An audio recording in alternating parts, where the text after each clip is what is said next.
গোসাই বিহু বহাগ মাহৰ দ্বিতীয়টো দিন গোসাই বিহু আমাৰ চুবুৰীত গোসাই বিহু উদযাপন নামঘৰত থকা বিগ্ৰহসমূহ অৰ্থাৎ নামঘৰত থকা গোসাই লগত লৈ চুবুৰীৰ প্ৰতিজন লোক ওলাই আহে চুবুৰীৰ প্ৰতি ঘৰৰ পদূলি প্ৰদক্ষিণ কৰায় এক আধ্যাত্মিক লগতে সুন্দৰ পৰিৱেশ আৰু মিলা প্ৰীতিৰ অন্য এক উৎস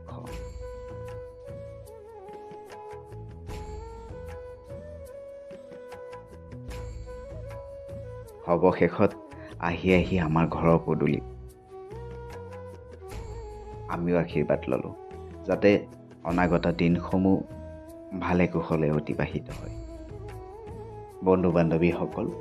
আপোনালোকৰ চুবুৰীত বা আপোনালোকৰ অঞ্চলতনো এই গোসাই বিহু কেনেধৰণে উদযাপন কৰা হয়